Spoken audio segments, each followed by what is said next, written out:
The Assembly will hear an address by His Excellency Donald Trump, President of the United States of America.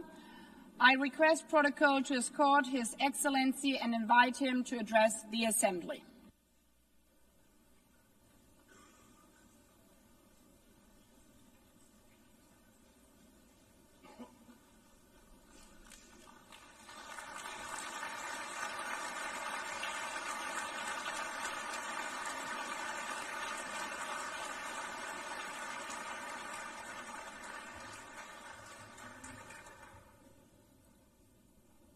Thank you very much.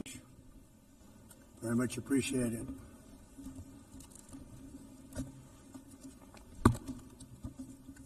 And I don't mind making this speech without a teleprompter, because the teleprompter is not working. I feel very happy to be up here with you nevertheless, and that way you speak more from the heart. I can only say that whoever's operating this teleprompter is in big trouble.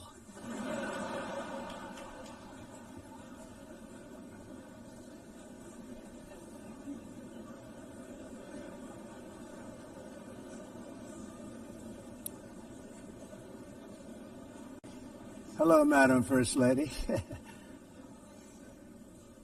Thank you very much for being here. And Madam President, Mr. Secretary General, First Lady of the United States, distinguished delegates, ambassadors, and world leaders. 6 years have passed since I last stood in this grand hall and addressed a world that was prosperous and at peace in my first term. Since that day, the guns of war have shattered the peace I forged on 2 continents. An era of calm and stability gave way to one of the great crises of our time. And here in the United States, 4 years of weakness, lawlessness, and radicalism under the last administration delivered our nation into a repeated set of disasters. 1 year ago, our country was in deep trouble, but today, just 8 months into my administration, we are the hottest country anywhere in the world, and there is no other country even close. America is blessed with the strongest economy, the strongest borders, the strongest military, the strongest friendships, and the strongest spirit of any nation on the face of the earth. This is indeed the golden age of America. We are rapidly reversing the economic calamity we inherited from the previous administration, including ruinous price increases and record-setting inflation like we've never had before. Under my leadership, energy costs are down, gasoline prices are down, grocery prices are down, mortgage rates are down, and inflation has been defeated. The only thing that's up is the stock market, which just hit a record high. In fact, it hit a record high 48 times in the last short period of time. Growth is surging, manufacturing is booming. The stock market, as I said, is doing better than it's ever done.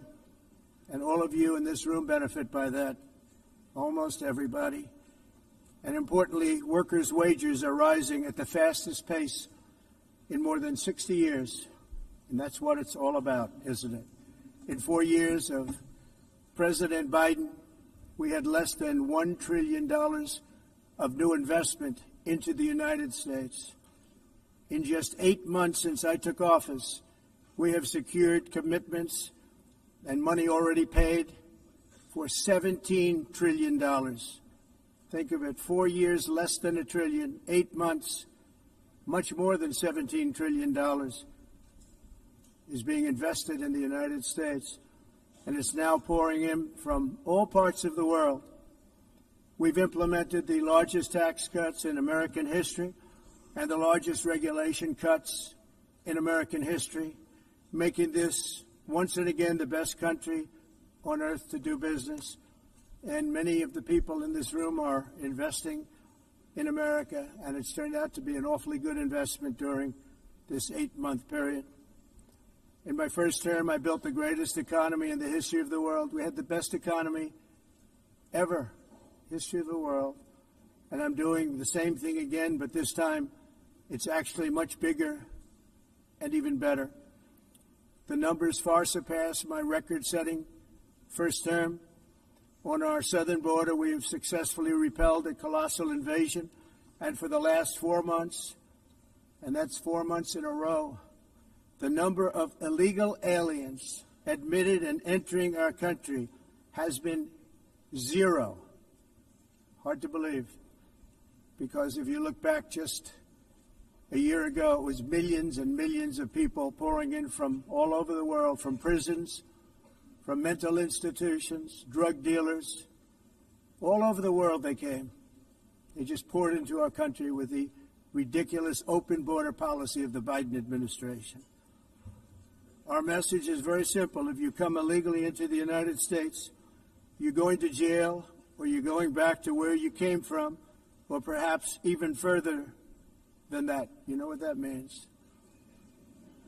I want to thank the country of El Salvador for the successful and professional job they've done in receiving and jailing so many criminals that entered our country.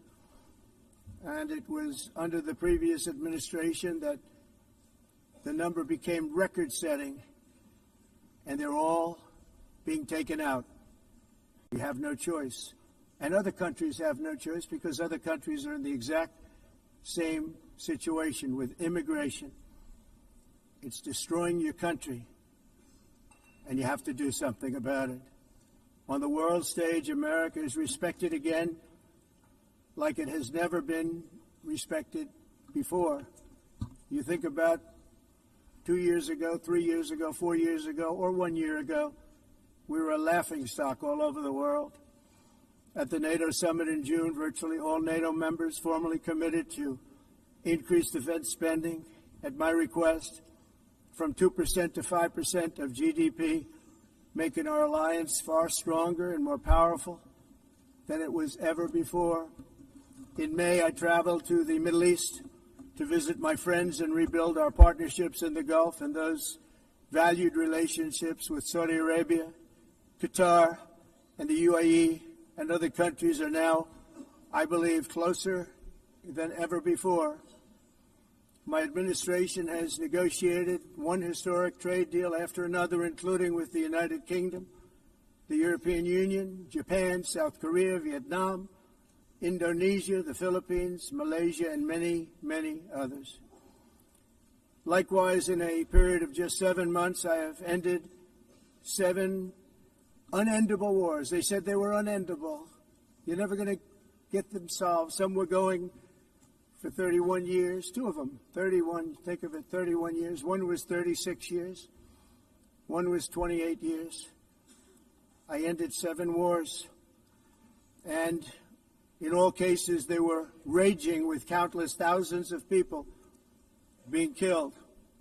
This includes Cambodia and Thailand, Kosovo and Serbia, the Congo and Rwanda, a vicious, violent war that was, Pakistan and India, Israel and Iran, Egypt and Ethiopia, and Armenia and Azerbaijan. It included all of them.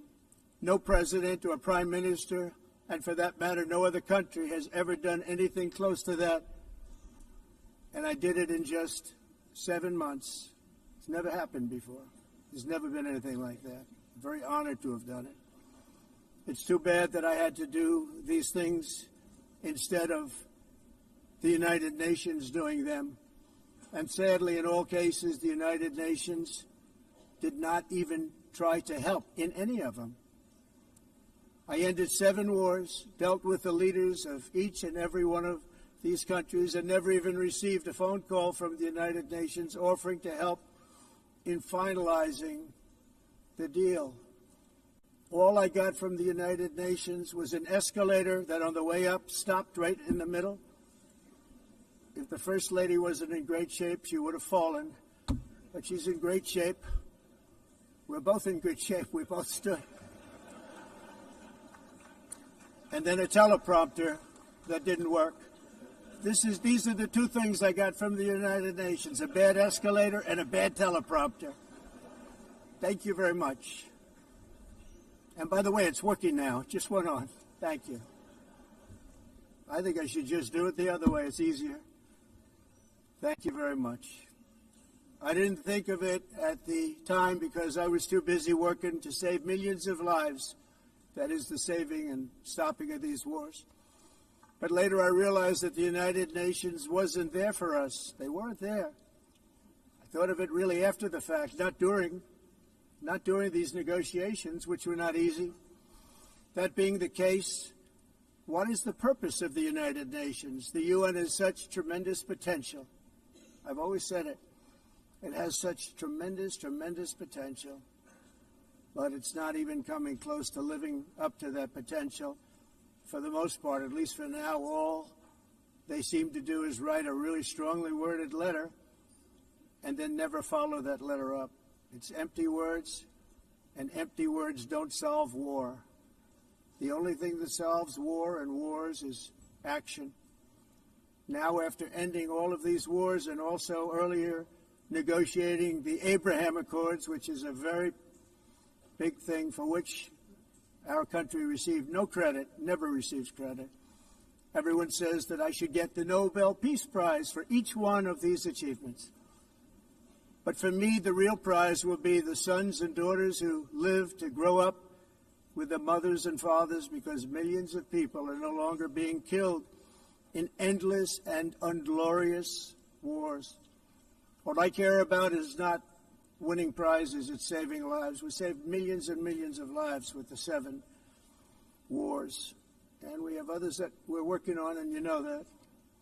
Many years ago, a very successful real estate developer in New York, known as Donald J. Trump, I bid on the renovation and rebuilding of this very United Nations complex. I remember it so well. I said at the time that I would do it for $500 million, rebuilding everything. It would be beautiful. I used to talk about, I'm going to give you marble floors. They're going to give you terrazzo. I'm going to give you the best of everything. You're going to have mahogany walls. They're going to give you plastic. But they decided to go in another direction, which was much more expensive at the time, and which actually produced a far inferior product. And I realized that they did not know what they were doing when it came to construction, and that their building concepts were so wrong, and the product that they were proposing to build was so bad and so costly. It was going to cost them a fortune. And I said, and wait till you see the overruns. Well, I turned out to be right. They had massive cost overruns and spent between $2 and $4 billion on the building and did not even get the marble floors that I promised them. You walk on terrazzo. Do you notice that? As far as I'm concerned, frankly, looking at the building and getting stuck on the escalator, they still haven't finished the job. They still haven't finished. That was years ago. The project was so corrupt that Congress actually asked me to testify before them on the tremendous waste of money, because it turned out that they had no idea what it was, but they knew it was anywhere between $2 and $4 billion as opposed to $500 million with a guarantee. But they had no idea, and I said it cost much more than $5 billion. Unfortunately, many things in the United Nations are happening just like that, but on an even much bigger scale, much, much bigger. Very sad to see whether the UN can manage to play a productive role. I've come here today to offer the hand of American leadership and friendship to any nation in this assembly that is willing to join us in forging a safer, more prosperous world. And it's a world that we'll be much happier with. A dramatically better future is within our reach. But to get there, we must reject the failed approaches of the past and work together to confront some of the greatest threats in history. There is no more serious danger to our planet today than the most powerful and destructive weapons ever devised by man, of which the United States, as you know, has many. Just as I did in my first term, I've made containing these threats a top priority, starting with the nation of Iran. My position is very simple. The world's #1 sponsor of terror can never be allowed to possess the most dangerous weapon. That's why, shortly after taking office, I sent the so-called Supreme Leader a letter making a generous offer.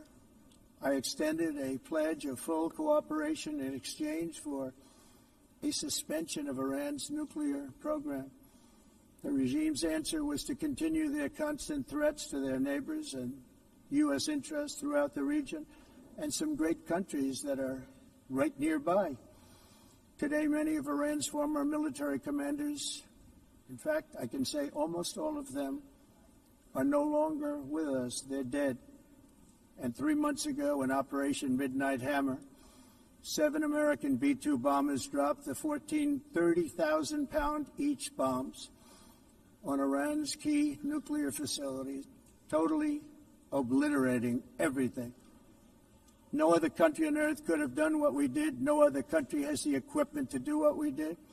We have the greatest weapons on earth. We hate to use them. But we did something that for 22 years people wanted to do.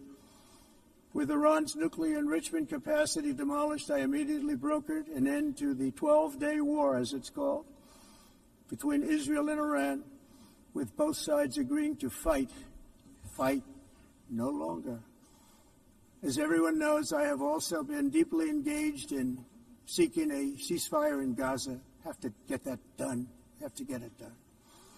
Unfortunately, Hamas has repeatedly rejected reasonable offers to make peace. We can't forget October 7th, can we? Now, as if to encourage continued conflict, some of this body is seeking to unilaterally recognize a Palestinian state. The rewards would be too great for Hamas terrorists for their atrocities. This would be a reward for these horrible atrocities, including October 7th, even while they refuse to release the hostages or accept a ceasefire. Instead of giving to Hamas and giving so much, because they've taken so much, this could have been solved so long ago. But instead of giving in to Hamas's ransom demands, those who want peace should be united with one message: release the hostages now. Just release the hostages now. Thank you.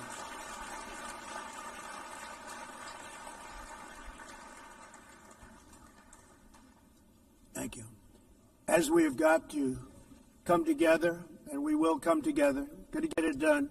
We have to stop the war in Gaza immediately. We have to stop it. We have to get it done. We have to negotiate. Immediately have to negotiate peace. We got to get the hostages back. We want all 20 back. We don't want 2 and 4. As you know, I got, along with Steve Witkoff and others that helped us, Marco Rubio, we got most of them back. We were involved in all of them. But I always said the last 20 are going to be the hardest, and that's exactly what happened. We have to get them back now. We don't want to get back 2, and then another 2, and then 1, and then 3. Have this process. No, we want them all back, and we want the actually 38 dead bodies back too. Those parents came to me, and they want them back, and they want them back very quickly and very badly, as though they were alive. They want them. They want them every bit as much as if their son or daughter were alive. I've also been working relentlessly, stopping the killing in Ukraine.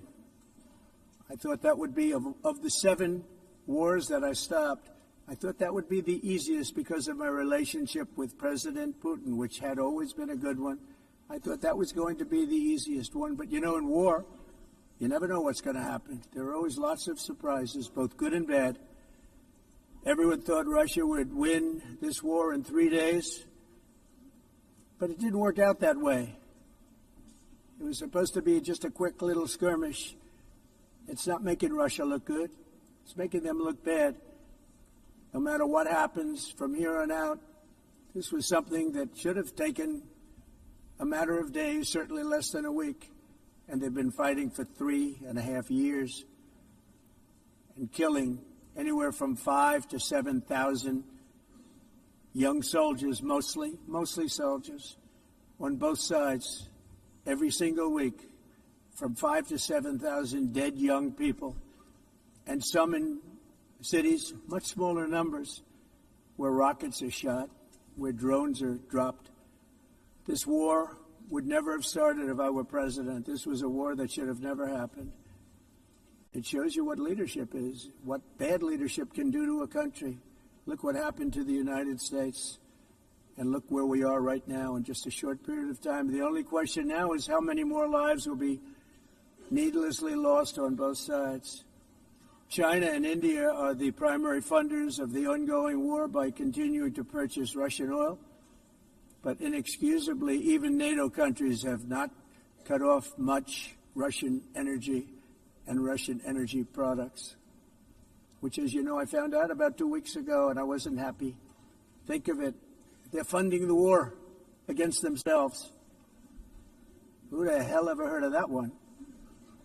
In the event that Russia is not ready to make a deal to end the war, then the United States is fully prepared to impose a very strong round of powerful tariffs, which would stop the bloodshed, I believe, very quickly. But for those tariffs to be effective, European nations, all of you are gathered here right now, would have to join us in adopting the exact same measures. I mean, you're much closer to the city. We have an ocean in between. You're right there. And Europe has to step it up. They can't be doing what they're doing. They're buying oil and gas from Russia while they're fighting Russia. It's embarrassing to them, and it was very embarrassing to them when I found out about it, I can tell you that. But they have to immediately cease all energy purchases from Russia. Otherwise, we're all wasting a lot of time. So I'm ready to discuss this. We're going to discuss it today with the European nations, all gathered here. I'm sure they're thrilled to hear me speak about it, but that's the way it is. I like to speak my mind and speak the truth. As we seek to reduce the threat of dangerous weapons today, I'm also calling on every nation to join us in ending the development of biological weapons once and for all. And biological is terrible, and nuclear is even beyond, and we include nuclear in that. We want to have a cessation of the development of nuclear weapons. We know, and I get to view it all the time. Sir, would you like to see? And I look at weapons that are so powerful that we just can't ever use them.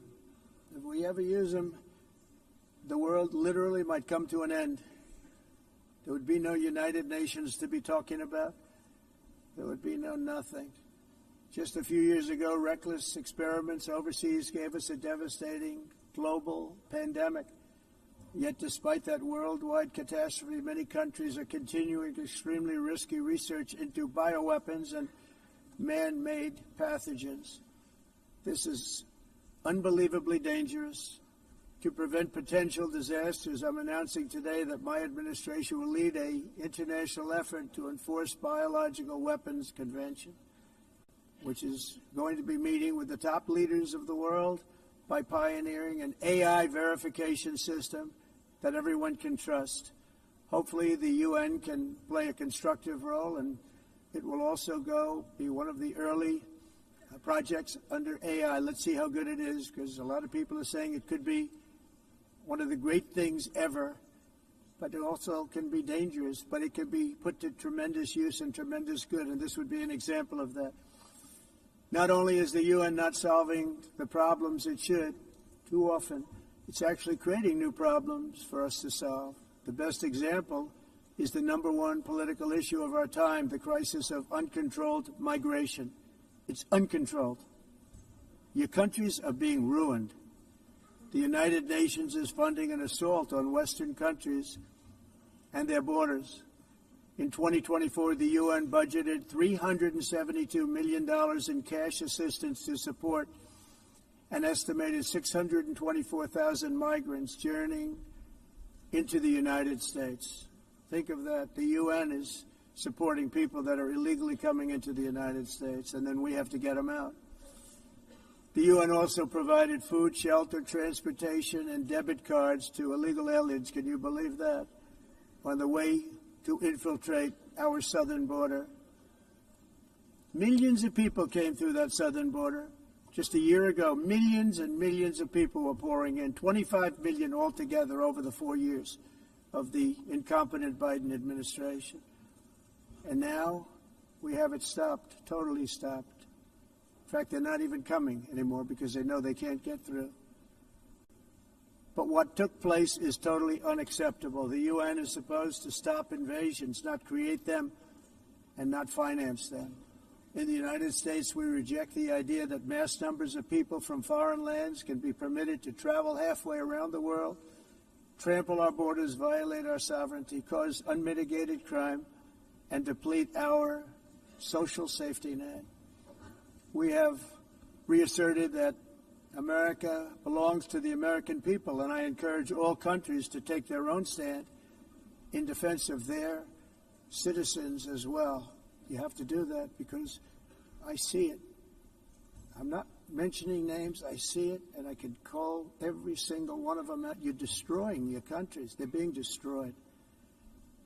Europe is in serious trouble. They've been invaded by a force of illegal aliens like nobody's ever seen before. Illegal aliens are pouring into Europe. Nobody is ever, and nobody's doing anything to change it, to get them out. It's not sustainable. And because they choose to be politically correct, they're doing just absolutely nothing about it. And I have to say, I look at London, where you have a terrible mayor, terrible, terrible mayor. And it's been so changed, so changed. Now they want to go to Sharia law. But you're in a different country. You can't do that. Both the immigration and their suicidal energy ideas will be the death of Western Europe if something is not done immediately. This cannot be sustained. What makes the world so beautiful is that each country is unique. But to stay this way, every sovereign nation must have the right to control their own borders. You have the right to control your borders, as we do now, and to limit the sheer numbers of migrants entering their countries and paid for by the people of that nation that were there and that built that particular nation at the time. They put their blood, sweat, tears, money into that country, and now they're being ruined. Proud nations must be allowed to protect their communities and prevent their societies from being overwhelmed by people they have never seen before, with different customs, religions, with different everything. Where migrants have violated laws, lodged false asylum claims, or claimed refugee status for illegitimate reasons, they should, in many cases, be immediately sent home. And while we will always have a big heart for places and people that are struggling and truly compassionate, answers will be given. We have to solve the problem, and we have to solve it in their countries, not create new problems in our countries. And we are very helpful to a lot of countries that are just not able to send their people anymore. They used to send them to us in caravans of 25,000, 30,000 people each. These massive caravans of people pouring into our country, totally unchecked and unvetted. But not anymore. According to the Council of Europe, in 2024, almost 50% of inmates in German prisons were foreign nationals or migrants. In Austria, the number was 53% of the people in prisons were from places that weren't from where they are now. In Greece, the number was 54%, and in Switzerland, beautiful Switzerland, 72% of the people in prisons are from outside of Switzerland. When your prisons are filled with so-called asylum seekers who repaid kindness, and that's what they did, they repaid kindness with crime, it's time to end the failed experiment of open borders. You have to end it now. See, I can tell you, I'm really good at this stuff. Your countries are going to hell. In America, we've taken bold action to swiftly shut down uncontrolled migration.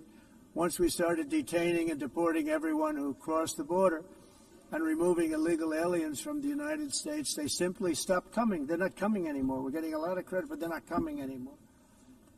This was a humanitarian act for all involved, because on the trips up, thousands of people a week were dying. Women were being raped. Nobody's ever seen anything like it. Raped, horribly beaten, raped. On the trip up, the journey up, it was a long walk. It was a long, arduous journey, indeed. And it was also a historic victory against human trafficking throughout the region. What we did was a victory, and we saved so many lives of people that wouldn't make the journey. That journey was loaded up with death. Loaded up with death. Dead bodies all along the roads of jungles to get up. They go through jungles, they go through areas so hot you couldn't breathe. They were dying of suffocation, areas so hot that you couldn't breathe. Dead bodies all over. By them not coming, we're saving tremendous numbers of lives. My people have done a fantastic job in doing what they did, and the American public agrees with it. I mean, I was very proud to see this morning I have the highest poll numbers I've ever had. Part of it is because of what we've done on the border. I guess the other part is what we've done in the economy. Joe Biden's policies empowered murderous gangs, human smugglers, child traffickers, drug cartels, and prisoners from all over the world. The previous administration also lost nearly 300,000 children. Think of that. They lost more than 300,000 children, little children, who were trafficked into the United States on the Biden watch, many of whom have been raped, exploited, and abused, and sold. Sold. Nobody talks about that. The fake news doesn't write about it. With many others, young children who are missing or dead. And we found a lot of these children, and we're sending them back, and we've been sending them back to their parents. They said, nobody knows who they are. They said, where do you come from? And they'll give us a country, and we'll find out, and we'll figure it out, and we'll bring them back to their homes. And the mother and father rush to the door, and their tears in their eyes. They can't believe that they're seeing their son or daughter, their little son or daughter again. We've done almost 30,000 of them so far. Any system that results in the mass trafficking of children is inherently evil. Yet that is exactly what the globalist migration agenda has done, and it's what it's all about. In America, those days, as you know, are over. The Trump administration is working, and we are continuing to work to track down the villains that are causing this problem, and also, as I said, to get back the 30,000 we've already returned. Now I think we're going to have another. We're going to find a lot. You're not going to find all of them. 300, more than 300,000. They're lost or they're dead. They're lost or they're dead because of the animals that did this. To protect our citizens, I've also designated multiple savage drug cartels as far as and you see this, and you see it happening right before your eyes. Let's put it this way. People don't like taking big loads of drugs in boats anymore. There aren't too many boats that are traveling on the seas by Venezuela. They tend not to want to travel very quickly anymore. And we've virtually stopped drugs coming into our country by sea. We call them the water drugs. They kill hundreds of thousands of people. I've also designated multiple savage drug cartels as far as foreign terrorist organizations, along with two bloodthirsty transnational gangs, probably the worst gangs anywhere in the world, MS-13 and Tren de Aragua. Tren de Aragua is from Venezuela, by the way. Such organizations torture, maim, mutilate, and murder with impunity. They're the enemies of all humanity. For this reason, we've recently begun using the supreme power of the United States military to destroy Venezuela terrorists and trafficking networks led by Nicolas Maduro. To every terrorist thug smuggling poisonous drugs into the United States of America, please be warned that we will blow you out of existence. That's what we're doing. We have no choice. Can't let it happen. They're destroying I believe we lost 300,000 people last year to drugs, 300,000. Fentanyl and other drugs. Each boat that we sink carries drugs that would kill more than 25,000 Americans. We will not let that happen. Energy is another area where the United States is now thriving like never before. We're getting rid of the falsely named renewables. By the way, they're a joke. They don't work. They're too expensive. They're not strong enough to fire up the plants that you need to make your country great. The wind doesn't blow. Those big windmills are so pathetic and so bad, so expensive to operate. And they have to be rebuilt all the time, and they start to rust and rot.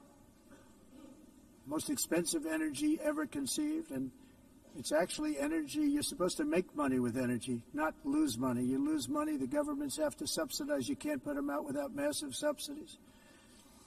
And most of them are built in China, and I give China a lot of credit. They build them, but they have very few wind farms. So why is it that they build them and they send them all over the world, but they barely use them? You know what they use? Coal. They use gas. They use almost anything, but they don't like wind. But they sure as hell like selling the windmills. Europe, on the other hand, is a long way to go, with many countries being on the brink of destruction because of the green energy agenda. And I give a lot of credit to Germany. Germany was being led down a very sick path, both on immigration, by the way, and on energy. They were going green, and they were going bankrupt. And the new leadership came in, and they went back to where they were, with fossil fuel and with nuclear, which is good. It's now safe. You can do it properly. But they went back to where they were, and they opened up a lot of different plants, energy-producing plants, and they're doing well. I give Germany a lot of credit for that. They've said this is a disaster, what's happening. They were going all green. All green is all bankrupt. That's what it represents. And it's not politically correct. I'll be very badly criticized for saying it, but I'm here to tell the truth. I don't care. It doesn't matter to me. I'm in New York City. I'm feeling a lot safer. Crime, we're getting crime down. And by the way, speaking of crime, Washington, D.C. was the crime capital of America. Now it's after 12 days, it's a totally safe city. Everyone's going out to dinner. They're going out to restaurants. Your wife can walk down the middle of the street with or without you. Nothing's going to happen. My people have done a fantastic job. And yes, I called in the National Guard, and the National Guard took care of business, and they weren't politically correct, but they took care of business. We got 1,700 career criminals out, brought them back to where they came from, the countries where they came from, or put them in jails. Washington, D.C. is now a totally safe city again, and I welcome you to come. In fact, we'll have dinner together at a local restaurant, and we'll be able to walk. We don't have to go by an armor-plated vehicle. We'll walk right over there from the White House. They've given up their powerful edge, a lot of the countries that we're talking about, in oil and gas, such as essentially closing the great North Sea oil. Oh, the North Sea, I know it so well. Aberdeen was the oil capital of Europe, and there's tremendous oil that hasn't been found in the North Sea. Tremendous oil. And I was with the Prime Minister I respect and like a lot, and I said, you're sitting with the greatest asset. They essentially closed it by making it so highly taxed that no developer, no oil company can go there. They have tremendous oil left, and more importantly, they have tremendous oil that hasn't even been found yet. And what a tremendous asset for the United Kingdom. And I hope the Prime Minister is listening, because I told it to him 3 days in a row. That's all he heard. North Sea oil, North Sea, because I want to see them do well. I want to stop seeing them ruining that beautiful Scottish and English countryside with windmills and massive solar panels that go 7 miles by 7 miles, taking away farmland. But we're not letting this happen in America. In 1982, the executive director of the United Nations Environmental Program predicted that by the year 2000, climate change would cause a global catastrophe. He said that it will be irreversible. as any nuclear holocaust would be. This is what they said at the United Nations. What happened? Here we are. Another UN official stated in 1989 that within a decade, entire nations could be wiped off the map by global warming. Not happening. You know, it used to be global cooling. If you look back years ago in the 1920s and the 1930s, they said, global cooling will kill the world. We have to do something. Then they said global warming will kill the world. But then it started getting cooler. So now they could just call it climate change, because that way they can't miss. It's climate change. Because if it goes higher or lower, whatever the hell happens, there's climate change. It's the greatest con job ever perpetrated on the world, in my opinion. Climate change, no matter what happens, you're involved in that. No more global warming, no more global cooling. All of these predictions made by the United Nations and many others, often for bad reasons, were wrong. They were made by stupid people that have cost their countries fortunes and given those same countries no chance for success. If you don't get away from this green scam, your country is going to fail. And I'm really good at predicting things, you know. They actually said during the campaign they had a hat, the best-selling hat. Trump was right about everything. And I don't say that in a braggadocious way, but it's true. I've been right about everything. And I'm telling you that if you don't get away from the green energy scam, your country is going to fail.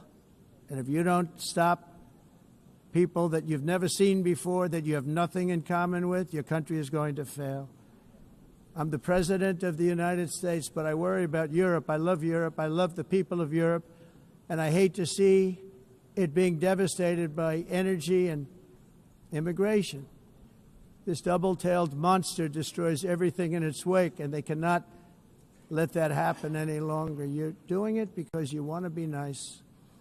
You want to be politically correct, and you're destroying your heritage. They must take control strongly and immediately of the unmitigated immigration disaster and the fake energy catastrophe before it's too late. The carbon footprint is a hoax made up by people with evil intentions, and they're heading down a path of total destruction. You know, the carbon footprint was a big, big thing a few years ago. I remember hearing about the carbon footprint, and then President Obama would get into Air Force One, a massive Boeing 747, and not a new one, an old one with old engines that spew everything into the atmosphere. He'd talk about the carbon footprint, we must do so. Then he'd get in and he'd fly from Washington to Hawaii to play a round of golf. And then he'd get back onto that big, beautiful plane and he'd fly back and he'd talk about, again, global warming and the carbon footprint. It's a con job. At extreme cost and expense, Europe reduced its own carbon footprint by 37%. Think of that. Congratulations, Europe. Great job. You cost yourself a lot of jobs, a lot of factories closed, but you reduced the carbon footprint by 37%. However, for all of that sacrifice and much more, it's been totally wiped out and then some by a global increase of 54%. Much of it coming from China and other countries that are thriving around China, which now produces more CO2 than all the other developed nations in the world. So all of these countries are working so hard on the carbon footprint, which is nonsense, by the way. It's nonsense. You know, it's interesting. In the United States, we have still radicalized environmentalists, and they want the factories to stop. Everything should stop. No more cows. We don't want cows anymore. I guess they want to kill all the cows. They want to do things that are just unbelievable, and you have it too. But, you know, we have a border, strong, and we have a shape, and that shape doesn't just go straight up. That shape is amorphous when it comes to the atmosphere. And if we had the most clean air, and I think we do, we have very clean air. We have the cleanest air we've had in many, many years. But the problem is that other countries, like China, which has air that's a little bit rough, it blows And no matter what you're doing down here, the air up here tends to get very dirty because it comes in from other countries where their air isn't so clean. And the environmentalists refuse to acknowledge that. Same thing with garbage. In Asia, they dump much of their garbage right into the ocean. And over about a 1 week and 2 week journey, it flows right past Los Angeles. You've seen it. Massive amounts of garbage, almost too much to do anything about, flowing past Los Angeles, past San Francisco, and then somebody will get in trouble because he dropped a cigarette on the beach. The whole thing is crazy.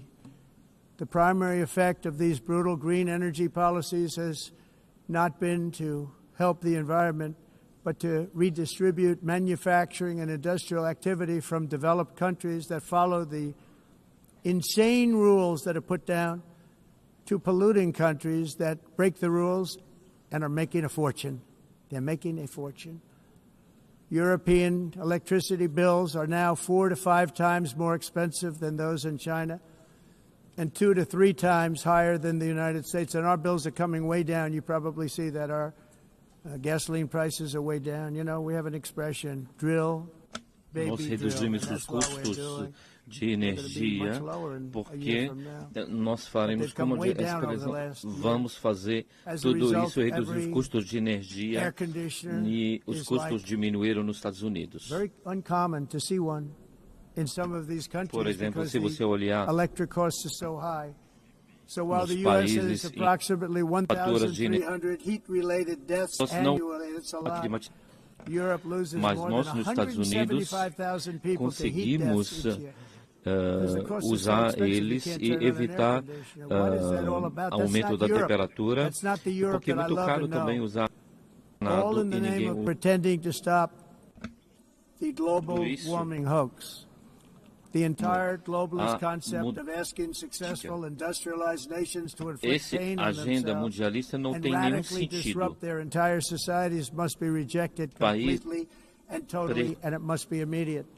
That's why in America I withdrew from the fake Paris Climate Accord, where, by the way, America was paying so much more than every country.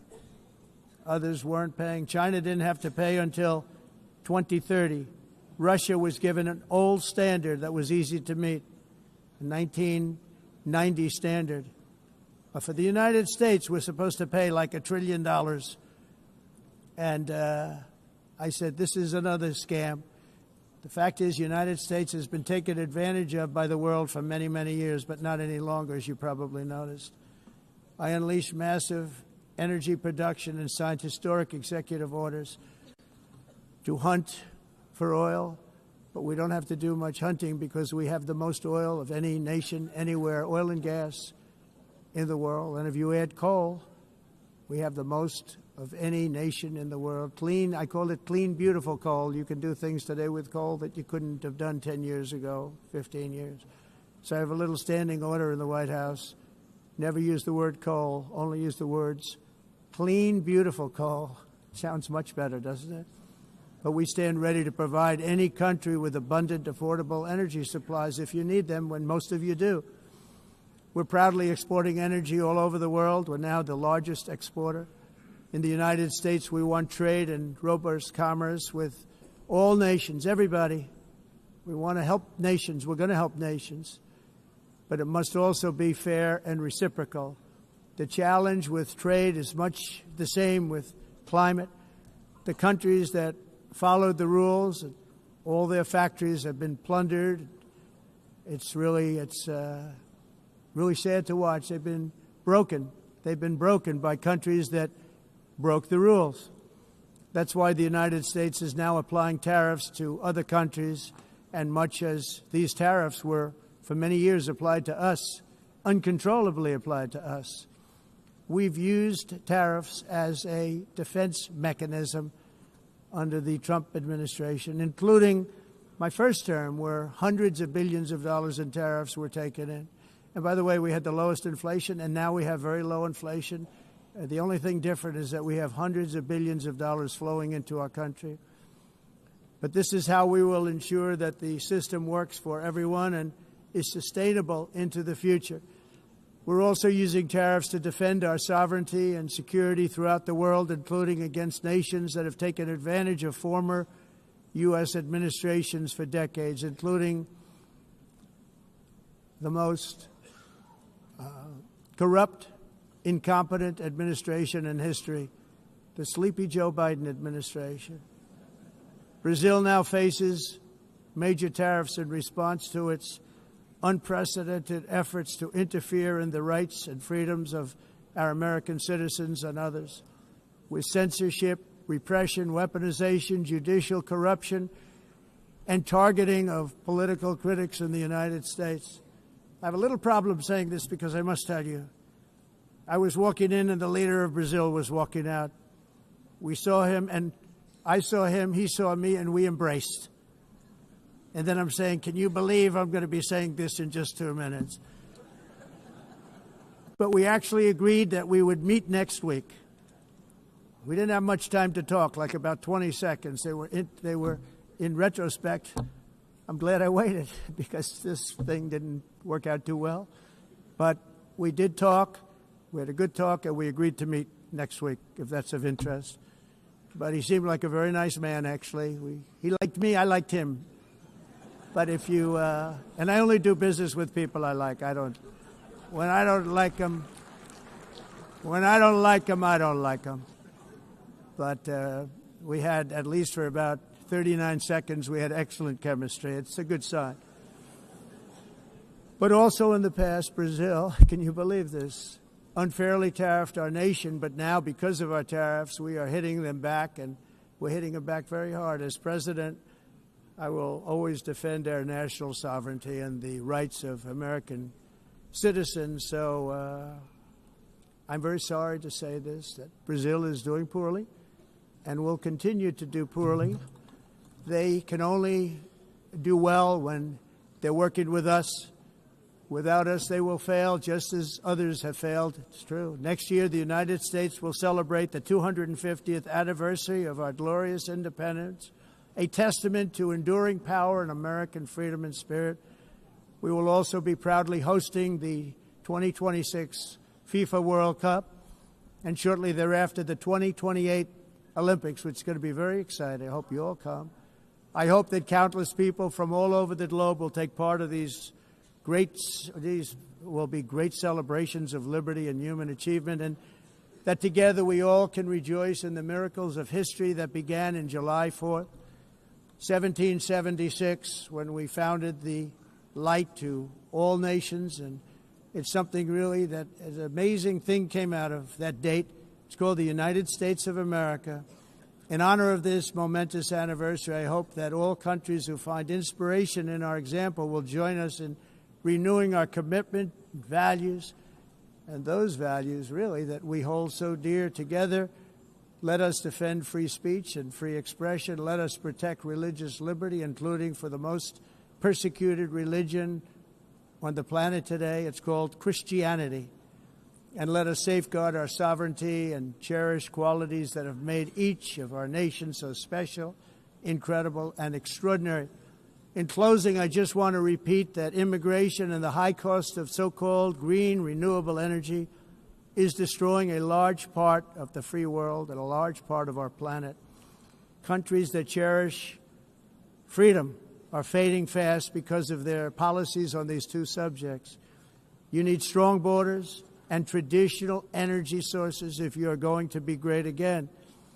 Whether you have come from north or south, east or west, near or far, every leader in this beautiful hall today represents a rich culture, a noble history, and a proud heritage that makes each nation majestic and unique, unlike anything else in human history or any other place on the face of the earth. From London to Lima, from Rome to Athens, from Paris to Seoul, from Cairo to Tokyo and Amsterdam to right here in New York City, we stand on the shoulders of the leaders and legends, generals and giants, heroes and titans who won and built our beloved nations, all of our nations, with their own courage, strength, spirit, and skill. Our ancestors climbed mountains, conquered oceans, crossed deserts, and trekked over wide open plains. They charged into thunderous battles, plunged into grave dangers, and they were soldiers and farmers and workers and warriors and explorers and patriots. They built towns into cities, tribes into kingdoms, ideas into industries, and small islands into mighty empires. You're a part of all of that. They were champions for their people who never gave up and who never, ever gave in. Their values defined our national identities. Their visions forged our magnificent destiny. Everybody in this room is a part of it in your own way. Each of us inherits the deeds and the myths, the triumphs, the legacies of our own heroes and founders who so bravely showed us the way. Our ancestors gave everything for homelands that they defended with pride, with sweat, with blood, with life, and with death. Now the righteous task of protecting the nations that they built belongs to each and every one of us.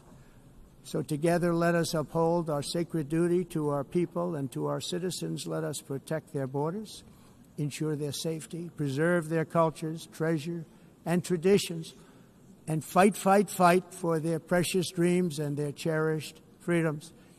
And in friendship and really a beautiful vision, let us all work together to build a bright, beautiful planet, a planet that we all share, a planet of peace and a world that is richer, better, and more beautiful than ever before. That can happen. It will happen. It will happen, and I hope it can happen and start right now, right at this moment. We'll turn it around. We're going to make our countries better, safer, more beautiful. We're going to take care of our people. Thank you very much. It's been an honor. God bless the nations of the world. Thank you very much. Bye.